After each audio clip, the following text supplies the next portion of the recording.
এই খবরে নজর রাখবো। তবে লোকসভার দিকে নজর রাখতে হচ্ছে এই মুহূর্তে, কারণ ওয়াকফ বিল সেটা লোকসভাতে আলোচনা শুরু হচ্ছে। 12টার সময় নির্ধারিত সময় ছিল আলোচনার, সরাসরি লোকসভায় आज सभा में दिया जा रहा है।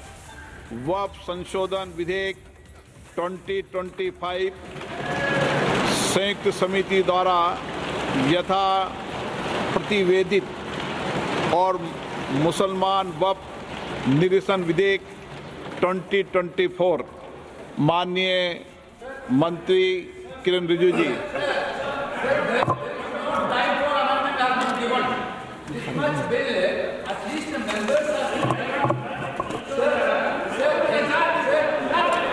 हाँ बोलिए This type of bill, when you are bringing into the house, at least the members has to have the power to give amendments. Yesterday, what happened, sir? This bill has been brought into the notice of member only afternoon, around afternoon. Then the amendment time will be ceased till 3:30. Then how can the members who move amendments, sir?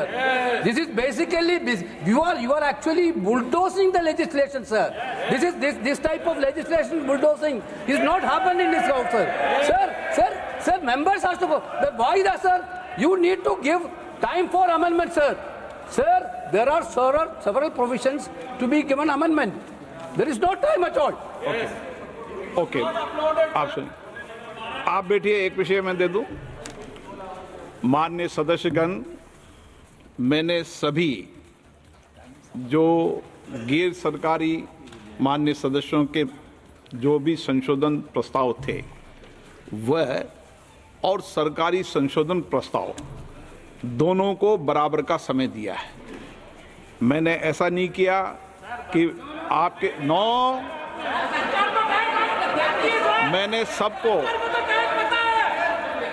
मैंने जितना भी समय गैर सरकारी संशोधन को दिया है उतना ही समय सरकारी संशोधनों को दिया है। मैंने दोनों में कोई अंतर नहीं किया गया है। मंत्री जी को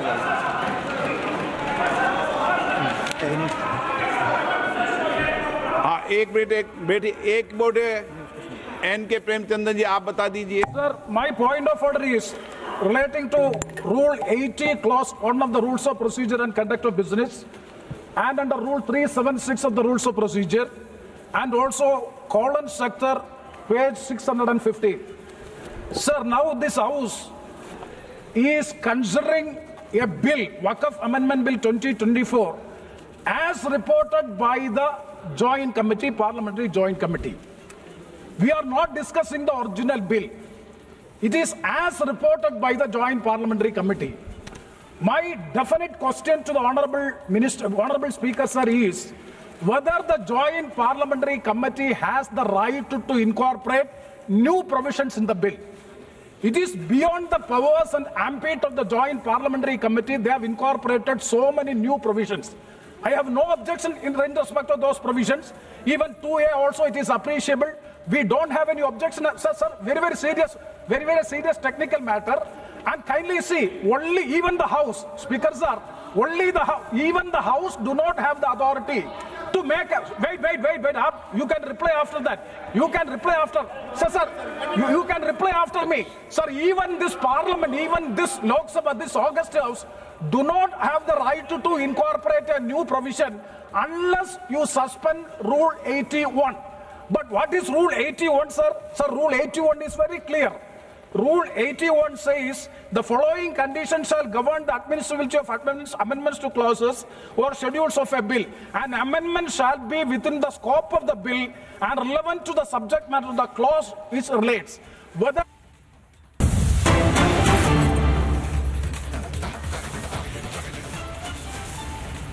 লোকসভা থেকে এবার আবার সরাসরি নজর রাখবো বাংলার দিকে, যেখানে হিরণময় মহারাজে আক্রমণের ঘটনা হিরণময় মহারাজের উপর, আর সেটা নিয়ে সরব হয়েছে বিভিন্ন পেশার সঙ্গে যুক্ত মানুষজন, সন্ত সমাজ। তারা বলছেন যে তারা পথে নামবেন যদি দুষ্কৃতীদের গ্রেফতার করা না হয় দ্রুত।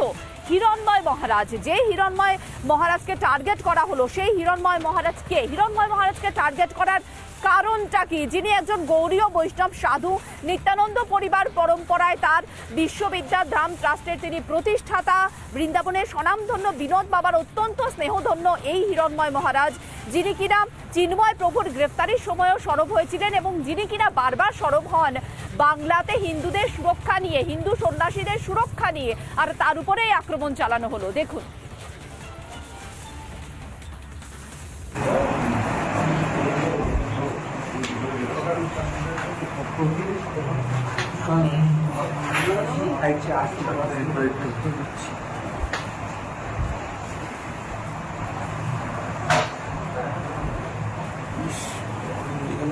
গলায় বেশি লাগবে, দড়ি দিয়ে টিউমার সাথে কামড়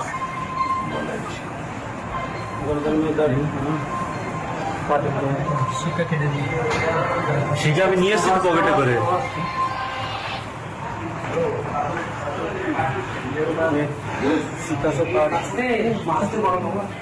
মাথা লাগছে নাকি দেখো তো, এই যে লাগছে, এই যে गर्दन में रस्सी टाना खींचा पूरा गर्दन में दाग और इधर तो पूरा जटा पे पूरा कट गया है।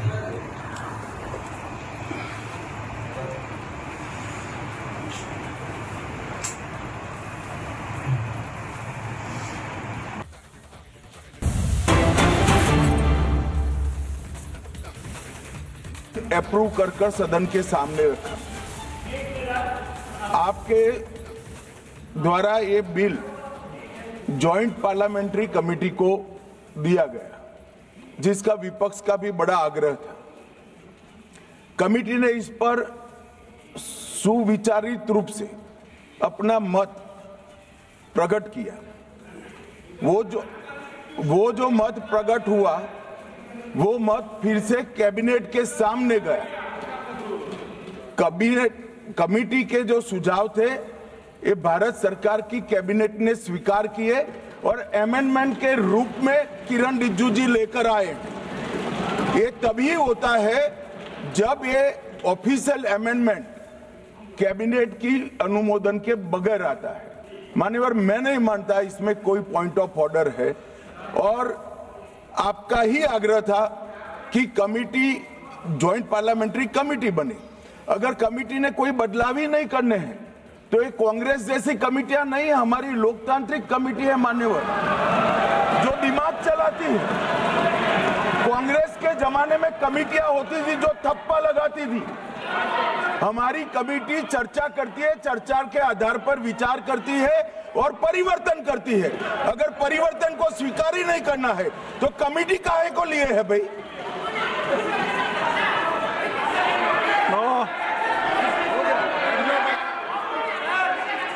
आप जब विधेयक पर चर्चा हो तो सबको मौका दूंगा। अभी 0 ओवर पर माननीय मैं इस पर अपनी व्यवस्था देता हूं। माननीय सदस्यगण श्री N.K. प्रेमचंद्रन जी ने जो प्रश्न उठाया है, वक्फ संशोधन विधेयक 2025 पर संयुक्त समिति में विधेयक कुछ खंड जोड़ दिए गए जो विधेयक के दायरे से बाहर हैं। इस विषय पर मैं माननीय सदस्यों का ध्यान कौल और सकदर द्वारा रचित संसदीय पद्धति और प्रक्रिया की ओर आकर्षित करना चाहता हूं कि संयुक्त समिति की किसी भी विधेयक में संशोधन करने की शक्तियां बड़ी व्यापक और विस्तृत है। समिति किसी भी विधेयक में पूर्ण रूप से संशोधन कर सकती है या उसको पूर्णतः नया प्रारूप तैयार कर सकती है तथा विधेयक के सिद्धांत में परिवर्तन किए बिना उसका पूरा नाम और संक्षिप्त नाम भी बदल सकती है। इस प्रकार समिति किसी विधेयक में नए उपबंध सम्मिलित कर सकती है तथा विधेयक की व्याप्ति की समिति कर सकती है। विगत में कई संयुक्त समितियों ने विधेयकों में ऐसे संशोधन किए हैं। श्री किरण रिजिजू जी।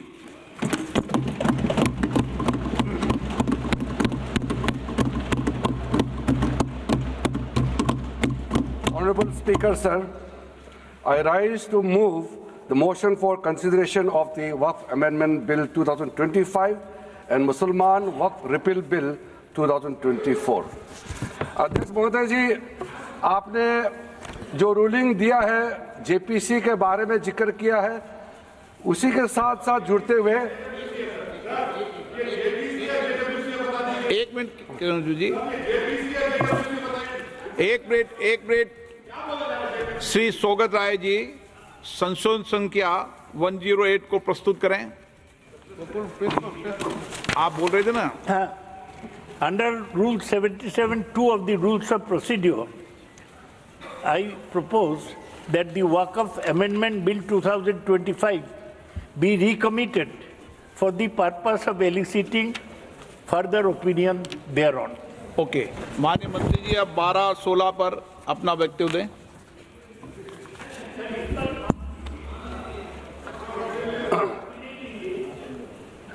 आपका जो जब मैं ओपनिंग करूंगा उसका भी जवाब आएगा, और बाकी अमेंडमेंट तो आखिरी में आता ही है।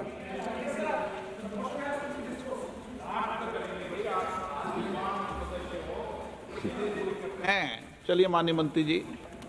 माननीय अध्यक्ष महोदय, हम सबको बहुत डिटेल में जाने का भी आवश्यकता नहीं है। कमेटी के बारे में उसका जिक्र काफ़ी हो चुके हैं, लेकिन मैं इतना कहना चाहता हूं कि जो कमेटी इस बार दोनों सदन लोकसभा राज्यसभा मिला करके ज्वाइंट कमेटी में वक्फ अमेंडमेंट बिल पे जो चर्चा हुई है, आज तक भारत के संसदीय इतिहास में इतना व्यापक रूप से चर्चा, कंसल्टेशन और समय कभी नहीं दिया है। इसलिए मैं जो ज्वाइंट कमेटी में जितने मेंबर्स दोनों सदनों के, लोकसभा और राज्यसभा में जो सदस्य उस कमेटी में थे, मेरे तरफ से सरकार की ओर से मैं धन्यवाद देता हूं, अभिनंदन करना चाहता हूं। अध्यक्ष महोदय जी, कुल मिलाकर के 97,27,772 याचिकाएं ऑनलाइन, फिजिकल, मेमोरेंडम के रूप में, रिक्वेस्ट के रूप में और सुझाव के रूप में पूरे तरह से सरकार ने देखा है, वो जेपीसी के माध्यम से हो या डायरेक्ट दिया हो, हमने सब उसको देखा है। इससे बड़ा कभी भी, इससे ज्यादा संख्या में किसी भी बिल के ऊपर में लोगों का याचिकाएं नहीं आया आज तक। कुल मिलाकर के 284 डेलीगेशन ने अलग अलग समुदाय के जो स्टेक होल्डर्स है, उन्होंने कमेटी के सामने में अपने बात को रखा है, सुझाव भी दिया है। 25 स्टेट गवर्नमेंट और यूनियन टेरिटरीज का वक्फ बोर्ड्स ने अपना सबमिशन भी पेश किया गया है। इसके अतिरिक्त कई लीगल लुमिनरीज, विद्वान लोग हैं हमारे समाज में, कम्युनिटी लीडर्स हैं, अलग अलग धार्मिक संस्थाओं का प्रतिनिधि, charitable organisation, civil society, academicians, researchers, policy makers, सब ने इस कमेटी के सामने में पेशकश किया है। उसके साथ साथ मैं कहना चाहता हूं सर, आज जब मैं जो बात रखूंगा आपके सामने में, पिछली बार जब हमने ये प्रस्तुत किए थे बिल को इस सदन में, तब भी मैंने कई बातें बताई थी। आज मैं उसको नहीं दोहराते हुए कुछ बातें मैं जोड़ूंगा, और मुझे अपना बात रखने के बाद सिर्फ उम्मीद ही नहीं, पूरा यकीन है कि जो लोग इस बिल को विरोध कर रहे थे, वो हृदय में भी बदलाव होगा। पॉजिटिव सोच के साथ इस बिल में सब समर्थन करेंगे, ये मैं विश्वास के साथ आप आगे अपना बात रखना चाहता हूं। क्योंकि मैं पॉजिटिव नोट से बात रखना चाहता हूं, तो इसलिए एक मेरे जो मन की बात है मैं कहना चाहता हूं, तो इससे अच्छा संदेश जाए।